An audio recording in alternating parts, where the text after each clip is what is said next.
हमने पीछे पढ़ा कि किसी सल्यूशन में जब नॉन वोलेटाइल सोल्यूट होता है तो उस सल्यूशन का वेपर प्रेशर कम हो जाता है, और जो सल्यूशन का वेपर प्रेशर कम होता है वो सिर्फ नंबर ऑफ सल्यूट पार्टिकल पे डिपेंड करता है, उसके नेचर पे डिपेंड नहीं करता। तो जो वेपर प्रेशर में रिडक्शन है ये कुछ ऐसी प्रॉपर्टीज़ में रिजल्ट करता है जो कि नेचर ऑफ सल्यूट पार्टिकल पे डिपेंड नहीं करती, सिर्फ नंबर ऑफ सल्यूट पार्टिकल पे डिपेंड करती हैं, और ऐसी प्रॉपर्टीज़ को हम कॉलिगेटिव प्रॉपर्टीज़ कहते हैं। Colligative properties are properties that depend on the number of solute particles irrespective of their natures। इस चैप्टर में हम 4 कॉलिगेटिव प्रॉपर्टीज़ के बारे में पढ़ेंगे: relative lowering of vapour pressure, elevation of boiling point, depression of freezing point और osmotic pressure. और चूंकि कॉलिगेटिव प्रॉपर्टीज़ सिर्फ नंबर ऑफ पार्टिकल्स पे डिपेंड करती हैं, तो अगर मेरे पास कोई सैम्पल है जिसका मास मुझे पता है और कॉलिगेटिव प्रॉपर्टी मेजर करके मैं उसका नंबर निकाल लूँ, तो ये मुझे एक तरीका देता है मॉलिक्यूलर मास निकालने का। तो हम इस सेक्शन में इन कॉलिगेटिव प्रॉपर्टीज़ के बारे में पढ़ेंगे और ये भी सीखेंगे कि किस तरीके से इन कॉलिगेटिव प्रॉपर्टीज़ को यूज़ करके हम नॉन वोलेटाइल सोल्यूट का मॉलिक्यूलर मास निकाल सकते हैं। सबसे पहले देखते हैं relative lowering of vapour pressure.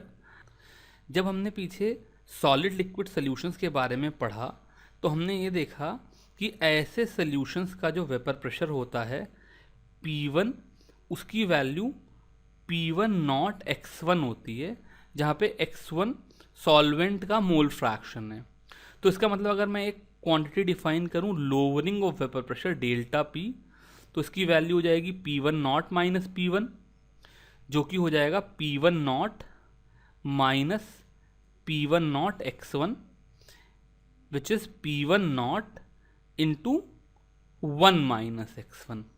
अब जैसा कि हम इस चैप्टर में सिर्फ बाइनरी सॉल्यूशंस के बारे में पढ़ रहे हैं, तो 1 माइनस x1 को मैं x2 लिख सकता हूँ। बाइनरी सॉल्यूशन के लिए x1 plus x2 is equal to 1 होता है, तो इसकी वैल्यू P1 नॉट x2 हो जाएगी, या मैं ये कह सकता हूँ delta P by P1 not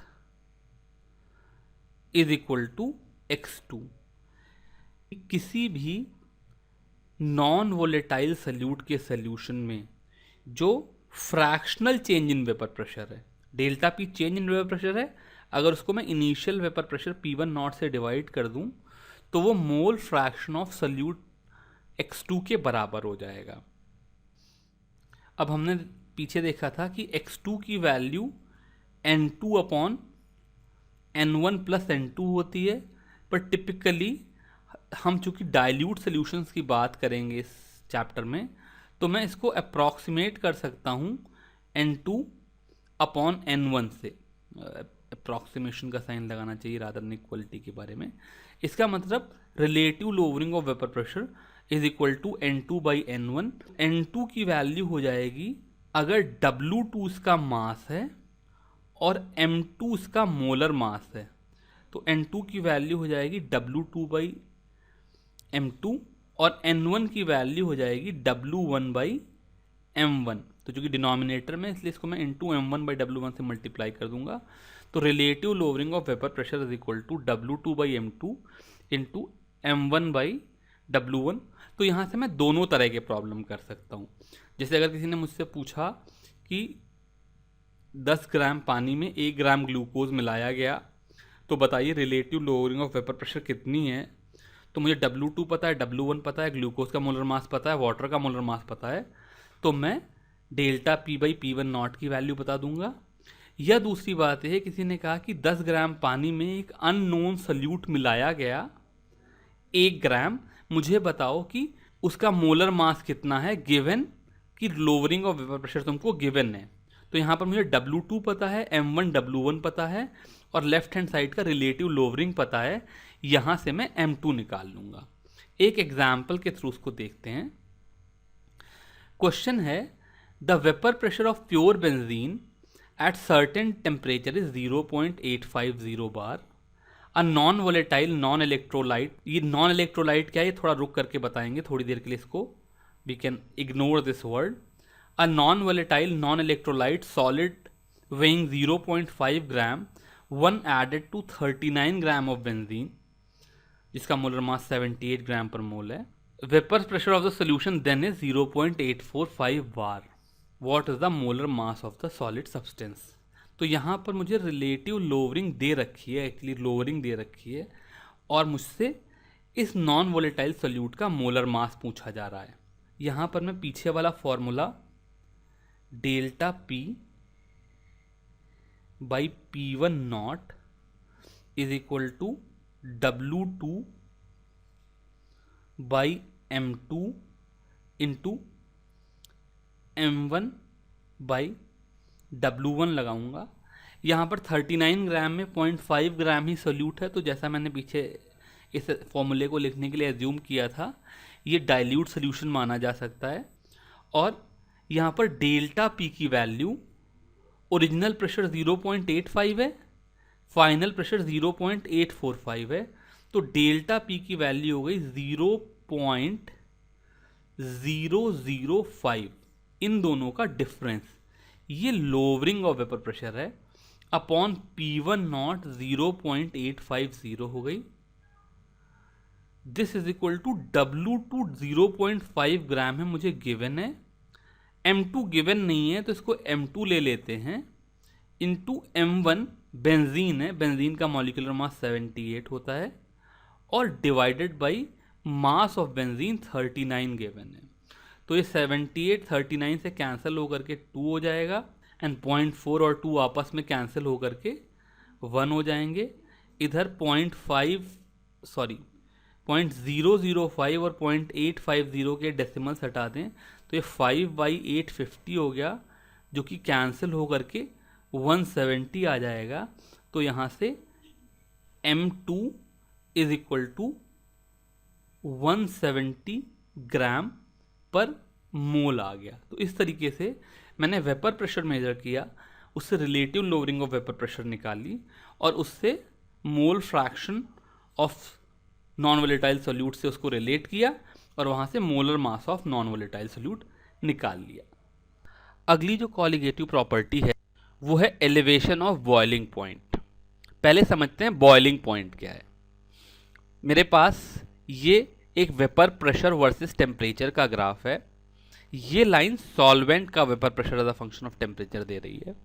boiling point is temperature at which vapour pressure of liquid is equal to atmosphere pressure.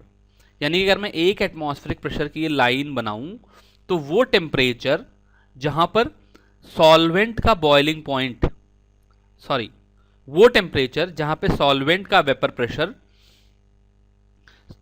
1 atmosphere का हो जाएगा, वो टेम्परेचर बॉइलिंग पॉइंट कहलाएगा. तो ये मेरा TB नॉट आ गया. अब मैंने इस सॉल्वेंट में थोड़ा सा नॉन वोलेटाइल सोल्यूट मिला दिया, तो नॉन वोलेटाइल सोल्यूट मिलने से हमने देखा कि सोल्यूशन का वेपर प्रेशर थोड़ा कम हो गया. वेपर प्रेशर कम हो जाने का मतलब ये हुआ कि जो बॉइलिंग पॉइंट था वहाँ पर वेपर प्रेशर अब 1 एटमॉस्फेयर नहीं रहेगा, 1 एटमॉस्फेयर से थोड़ा कम हो जाएगा. यानी कि वेपर प्रेशर को 1 एटमॉस्फेयर लाने के लिए मुझे थोड़ा टेम्परेचर और बढ़ाना पड़ेगा. तो जो सोल्यूशन का बॉइलिंग पॉइंट है ये TB, ये सॉल्वेंट के बॉइलिंग पॉइंट TB नॉट से थोड़ा सा ज़्यादा हो गया. ये जो दोनों में डिफरेंशियल है, इसको मैं डेल्टा TB कहता हूँ, एलिवेशन ऑफ बॉइलिंग पॉइंट. इस एलिवेशन ऑफ बॉइलिंग पॉइंट को अगर मैं रिलेट करने की कोशिश करूं, तो इन्होंने कहा कि elevation of boiling point delta TB is equal to KBM. यहाँ पर KB एक कांस्टेंट है जिसको मैं molal boiling point elevation constant बोलता हूँ, और स्मॉल m मेरी मोलैलिटी है. जो बॉइलिंग पॉइंट में इंक्रीज होगी वो मोलैलिटी के डायरेक्टली प्रोपोर्शनल होगी, जहाँ पर प्रोपोर्शनैलिटी कांस्टेंट ये KB होगा, जो कि अलग अलग सॉल्वेंट के लिए अलग अलग होगा. तो मुझे पता होगा कि वाटर के लिए KB की वैल्यू इतनी है या बेंजीन के लिए KB की वैल्यू इतनी है. मुझे सल्यूट की मोलैलिटी निकालना है, और वहाँ से एलिवेशन इन बॉइलिंग पॉइंट आ जाएगा.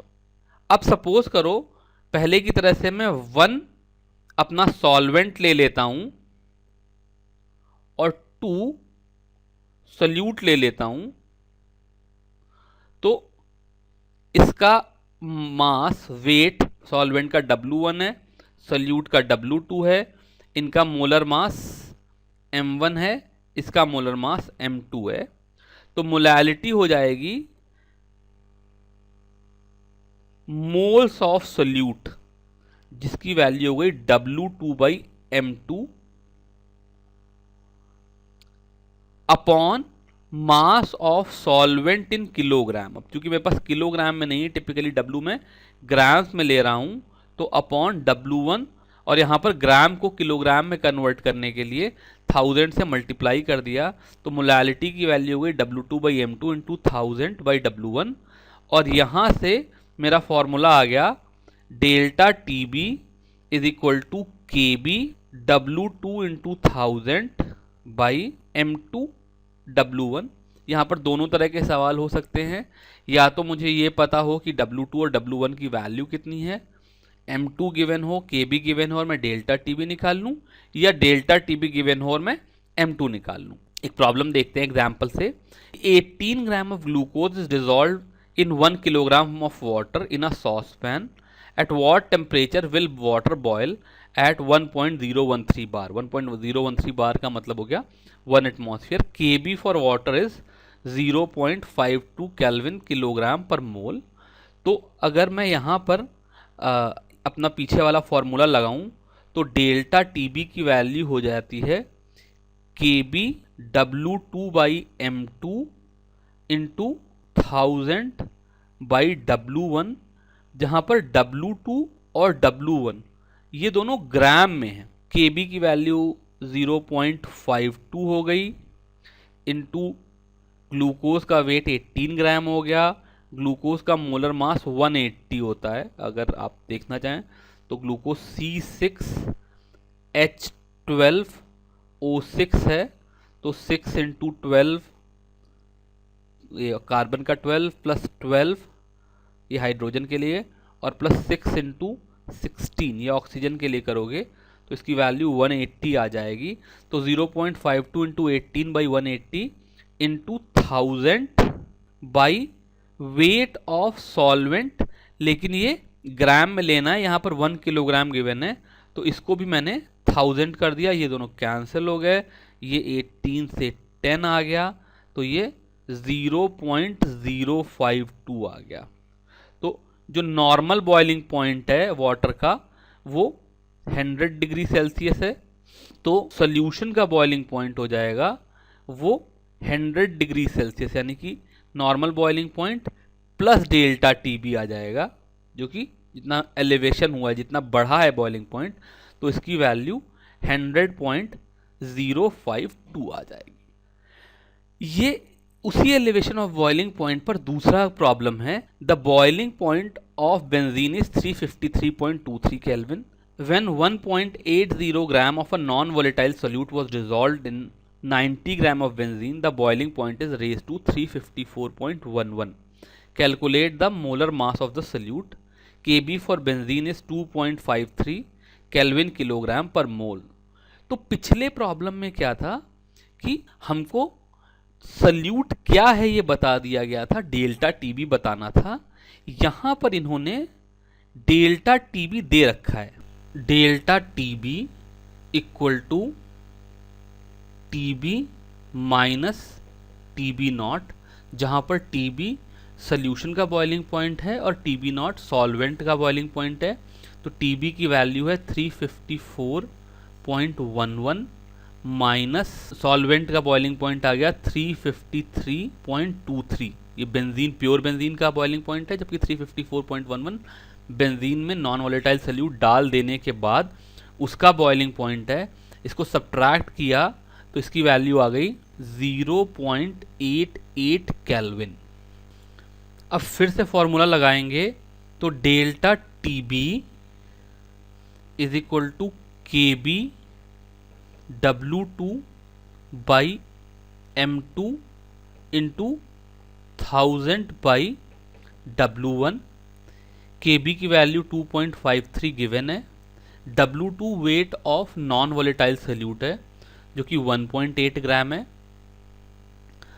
M2 मुझे पता नहीं है, 1000 बाई W1 की वैल्यू 90 ग्राम गिवन है, तो 90 से ये 1.8 को कैंसिल करेंगे तो ये 50 आ जाएगा, 50 से 1000 को कैंसिल करेंगे तो 20 आ जाएगा, 20 इंटू 2.53 ये हो जाएगा 50.6 बाई M2, जिसकी वैल्यू 0.88 केल्विन हमने पीछे सॉल्व करी है। तो यहाँ से M2 की वैल्यू आ जाएगी 50.6 अपॉन 0.88। इनको डिवाइड करेंगे तो जो ये नॉन वोलेटाइल सल्यूट है इसका मोलर मास आ जाएगा अप्रॉक्सीमेटली 58 ग्राम पर मोल।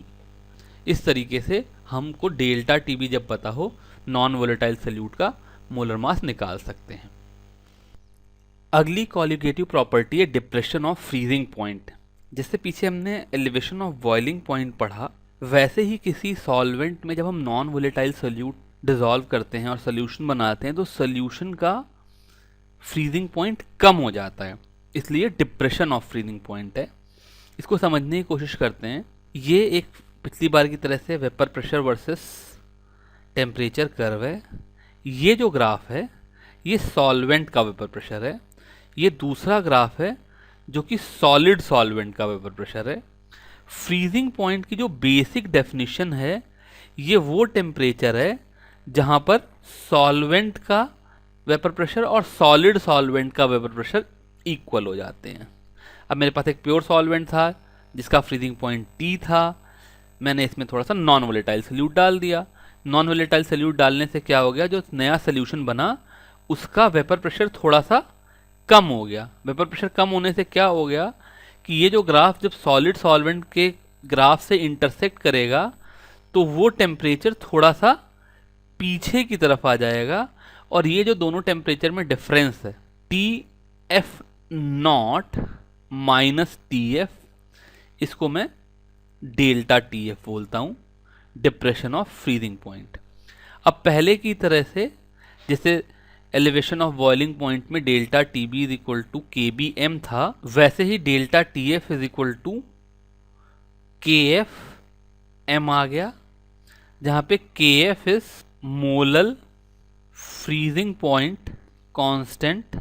ये किसी एक सॉल्वेंट के लिए कांस्टेंट होता है, और स्मॉल m इज मोलैलिटी।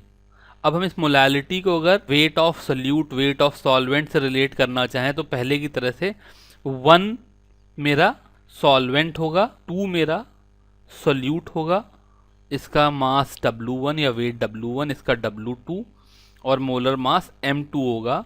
तो मेरा रिलेशन क्या आ जाएगा, delta TF is equal to KF into molality. Molality is moles of solute, जिसकी वैल्यू हो गई W2 by M2 upon kilogram of solvent. यहाँ पर चूंकि हम लोग मास सारा ग्राम में लेते हैं इसलिए डिनोमिनेटर में W1 रख करके इसको 1000 से मल्टीप्लाई कर दिया ताकि ग्राम को किलोग्राम में कन्वर्ट कर लें। तो ये मेरा फॉर्मूला आ गया delta TF is equal to KF into W2 by M2 into 1000 by W1। पहले की तरह से दोनों तरह के प्रॉब्लम इसे सॉल्व कर सकते हैं। M2 W2 W1 गिवन हो तो डेल्टा TF निकाल सकते हैं, या W2 W1 और डेल्टा TF गिवन हो तो मॉलिक्यूलर मास निकाल सकते हैं। दोनों प्रॉब्लम को करने की कोशिश करते हैं।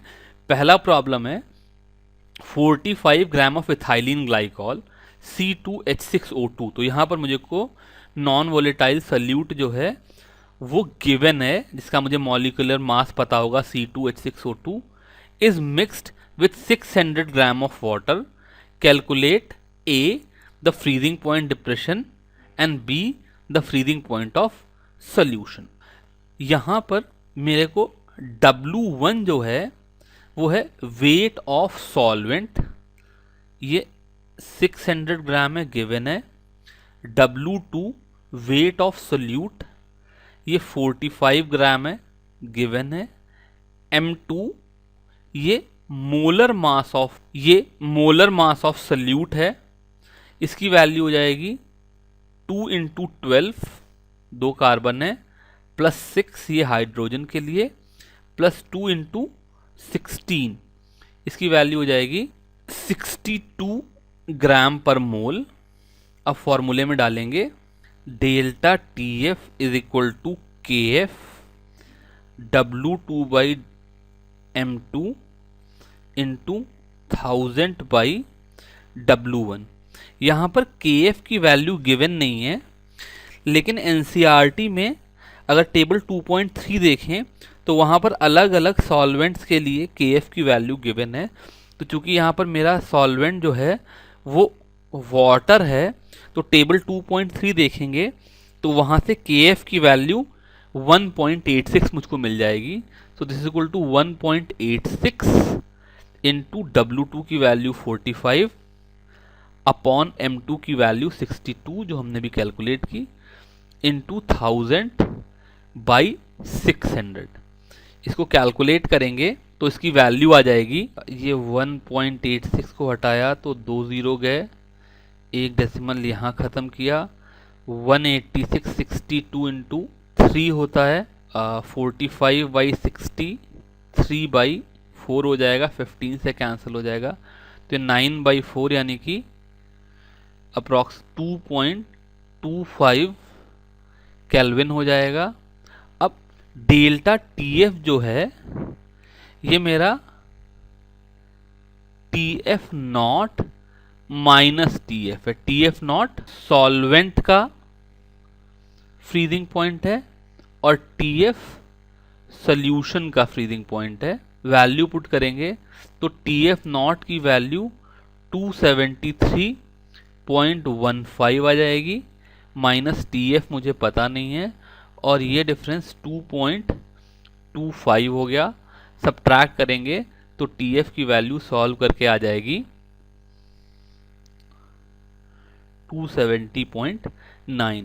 तो फ्रीजिंग पॉइंट डिप्रेशन की वैल्यू 2.25 केल्विन हो गई और फ्रीजिंग पॉइंट ऑफ सोल्यूशन जो है ये 270.9 केल्विन हो गया।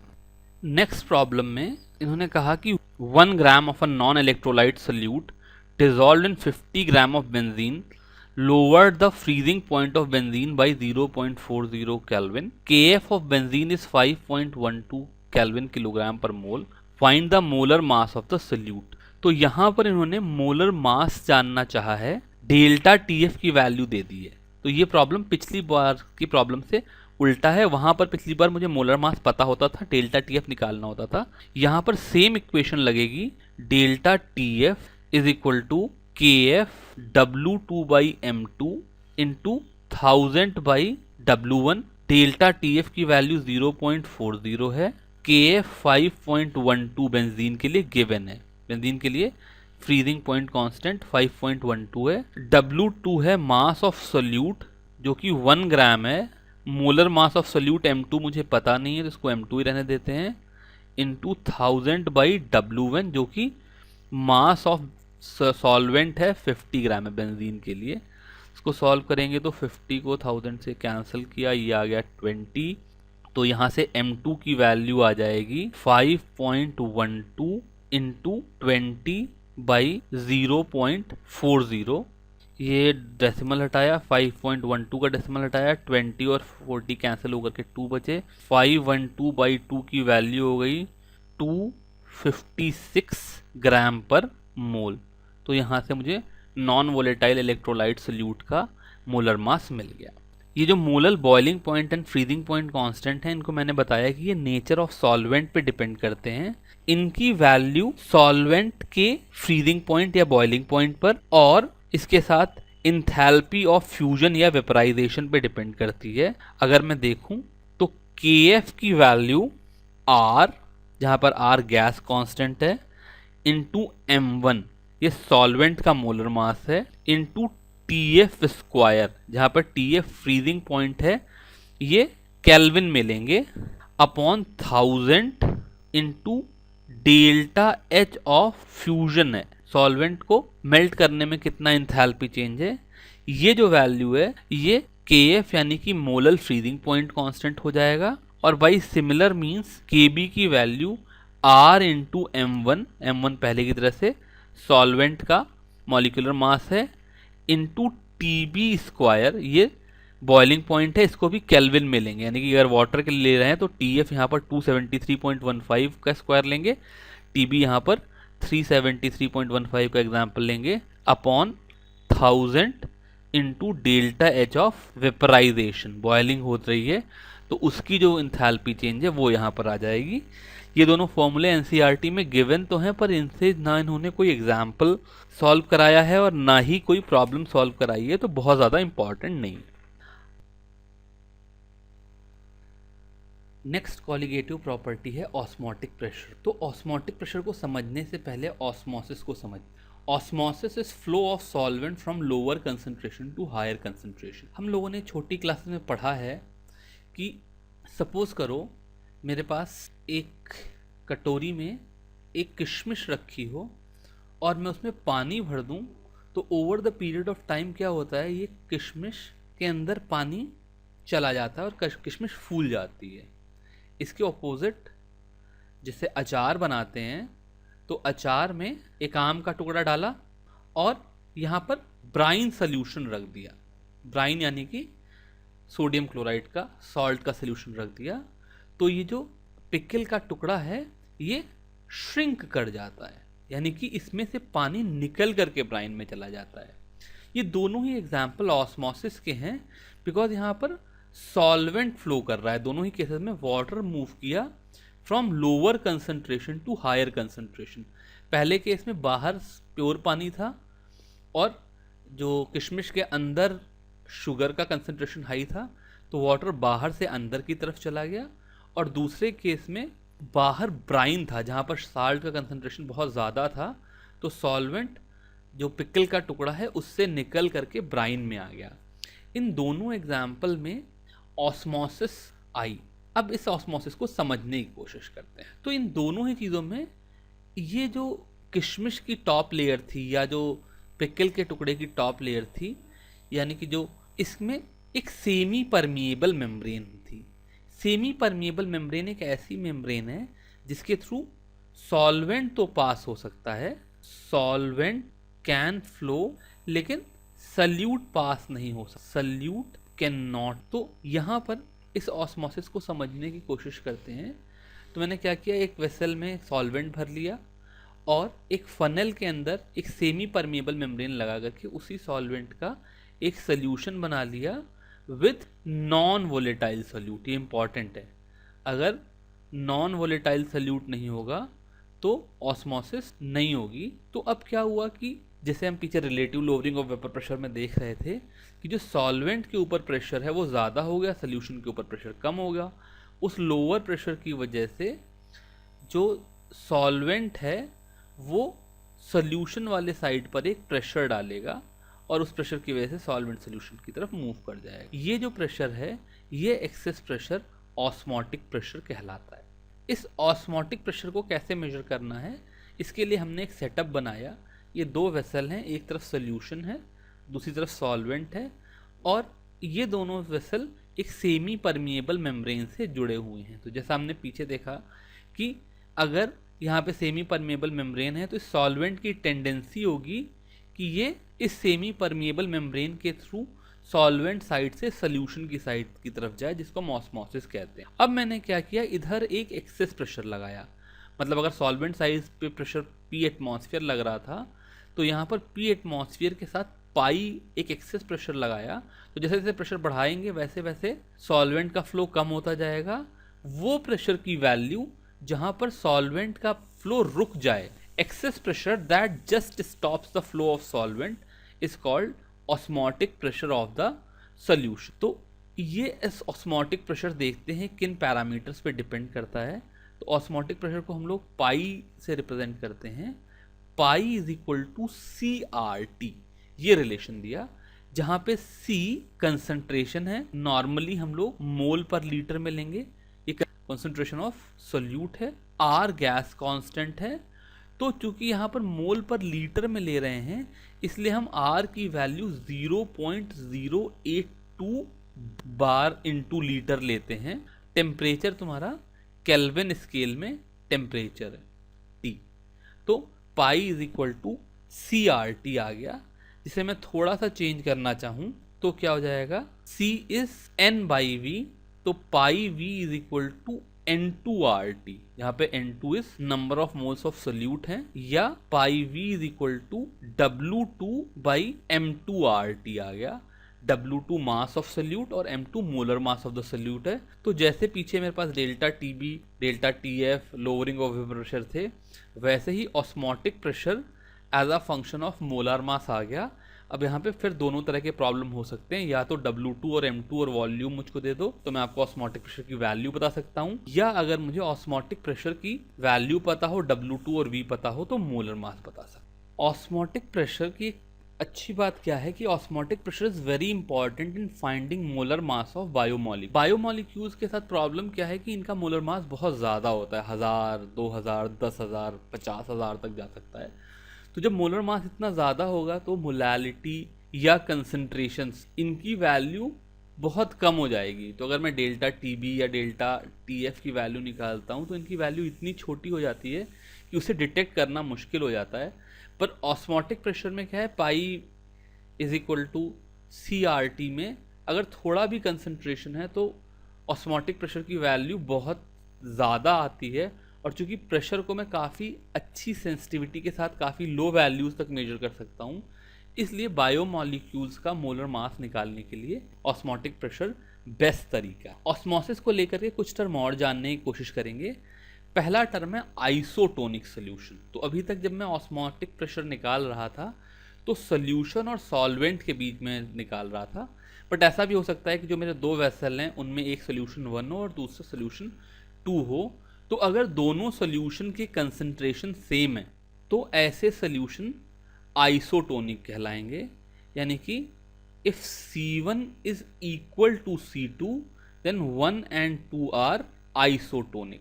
आइसोटोनिक सोल्यूशन की डेफिनेशन हुई, two solution with same concentration of non volatile solute are called isotonic solutions. अब जब मैं सेम कंसंट्रेशन की बात बोल रहा हूँ तो ज़रूरी नहीं है कि सेम चीज़ के ही हो।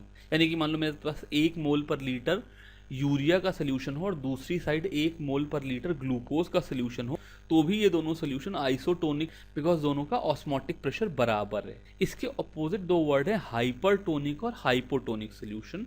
अगर मान लो दोनों सोल्यूशन में से C1 की वैल्यू C2 से ज़्यादा है तो जिस चीज़ का कंसंट्रेशन ज़्यादा है उसको मैं हाइपरटोनिक कहूँगा, और जिस चीज़ का कंसंट्रेशन कम है उसको मैं हाइपोटोनिक कहूँगा।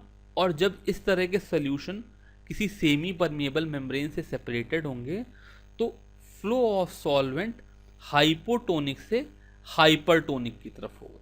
इस चीज़ को एक प्रॉब्लम से देखते हैं। प्रॉब्लम है 200 cc of an aqueous solution of a protein contains 1.26 gram of the protein. The osmotic pressure of such a solution at 300 K is found to be 2.57 into 10 to the power of -3 bar. Calculate the molar mass of the protein.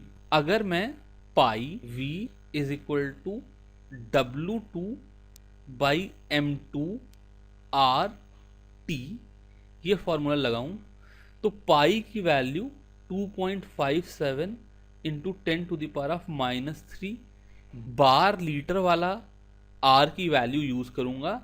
इसलिए जो मेरी ये 200 cc volume है, इस 200 cc को मैं convert कर लूँगा तो 200 cc is equal to 0.2 litres. तो 2.57 into 10 to the power of -3 bar pressure into 0.2 litre, L is for litre. इसकी वैल्यू W2 जो कि 1.26 ग्राम है upon molar mass of protein मुझे पता नहीं है इंटू 0.082 इंटू टेम्परेचर जो हो जाएगा वो 300 केल्विन आ गया। तो ये मेरी इक्वेशन बन गई।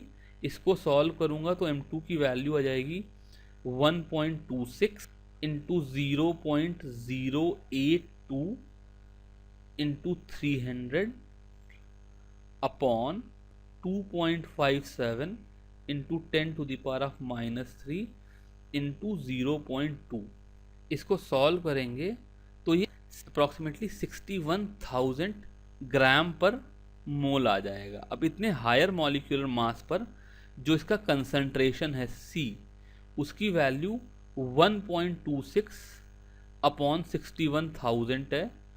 इसको अप्रॉक्सीमेट करूं तो ये अप्रॉक्सीमेटली 2 इंटू 10⁻⁻⁴ मोलर के आसपास है, और इसकी मोलैलिटी भी करीब करीब 2 इंटू 10⁻⁻⁴ मोलर ही होगी। तो जब मैंने ऑस्मोटिक प्रेशर निकाला तो ये प्रेशर 2.57 इंटू 10⁻³ बार रहा। ये फिर भी मेजरेबल प्रेशर है। लेकिन सपोज करो अगर मैं इसका एलिवेशन ऑफ बॉइलिंग पॉइंट या डिप्रेशन ऑफ फ्रीजिंग पॉइंट निकाल रहा होता तो वो 10⁻⁻⁴ केल्विन के ऑर्डर के होते, जिनको मैं मेजर ही नहीं कर सकता था। इसीलिए मैं जैसे पहले कह रहा था कि बायोमॉलिक्यूल्स या लार्ज मॉलिक्यूलर मास सब्सटेंस का मोलर मास निकालने के लिए ऑस्मोटिक प्रेशर बेस्ट तरीका है। अब हम देखते हैं कि एवरीडे लाइफ में किस तरह से ऑस्मोसिस पिक्चर में आती है। पहला एग्जांपल मैंने आपको बताया, मैंगो श्रिवलिंग इन पिकल। दूसरा एग्जांपल है रिवाइवल ऑफ विल्टेड फ्लावर। कोई फूल है, सूख गया है, उसको आप पानी में डाल दीजिए, थोड़ी देर में ऑस्मोसिस की वजह से पानी फ्लो करके फ्लावर के अंदर चला जाएगा और जो सूखा फूल है वो फिर से रिवाइव कर जाएगा। एडमा एक प्रॉब्लम है। जो लोग खाने में नमक बहुत ज़्यादा लेते हैं उनके सेल्स में सॉल्ट का कंसंट्रेशन हाई हो जाता है। सॉल्ट का कंसंट्रेशन हाई हो जाने की वजह से उनके सेल में वाटर रिटेन करने की टेंडेंसी आ जाती है। Because of higher concentration of salt, water जो ब्लड से सेल के अंदर जा कर के स्टोर हो जाता है, और ये जो प्रॉब्लम है इसकी वजह से पफीनेस या स्वेलिंग आ जाती है। This is called oedema. या जैसे भी मैंने मैंगो वाले केस में बताया, it can be use for food preservation. हमने क्या किया कि पिकल को उठा करके ब्राइन सोल्यूशन में रखा, तो बिकॉज ऑफ ऑस्मोसिस जो पिकल के अंदर वाटर था वो फ्लो करके बाहर चला गया, और वो जो मैंगो था वो श्रिवल कर गया। अब चूंकि उसके अंदर वाटर ही नहीं है तो उसके अंदर बायोलॉजिकल एक्टिविटी भी खत्म हो गई, और अब it can be preserve for long period of time. इस तरीके से डे टू डे लाइफ में हम ऑस्मोसिस को अलग अलग जगह पर यूज़ कर सकते हैं। इसका एक बहुत ही इम्पॉर्टेंट यूज़ जो हम आज की डेट में देख रहे हैं वो है reverse osmosis. Reverse osmosis is flow of solvent from higher concentration to lower concentration through application of pressure. हमने पीछे देखा कि जब सेमी परमिएबल मेम्ब्रेन होती है तो सॉल्वेंट लो कंसंट्रेशन से हायर कंसंट्रेशन की तरफ आता है। अगर मैं ऑस्मोटिक प्रेशर के बराबर एक्सेस प्रेशर लगा दूं तो ये सॉल्वेंट का फ्लो रुक जाता है। लेकिन अगर हम जो ऑस्मोटिक प्रेशर है उससे ज्यादा प्रेशर लगा दें, यहाँ पर इस डायग्राम को अगर हम देखेंगे तो एक साइड पे फ्रेश वाटर है, एक साइड पे सॉल्ट वाटर है, और बीच में सेमी परमिएबल मेम्ब्रेन है। अब यहाँ पर मेरे पास एक पिस्टन का सिस्टम है जिससे मैं प्रेशर लगा सकता हूँ, और अगर मैं ऑस्मोटिक प्रेशर के से कम प्रेशर लगाता तो फ्रेश वाटर सॉल्ट की तरफ आता, अगर ऑस्मोटिक प्रेशर के बराबर प्रेशर लगाता तो फ्लो रुक जाता। लेकिन अगर मैं ऑस्मोटिक प्रेशर से ज़्यादा प्रेशर लगाऊं तो flow of solvent salt water से फ्रेश वाटर की तरफ आएगा, और इस तरीके से मुझे फ्रेश वाटर मिल जाएगा।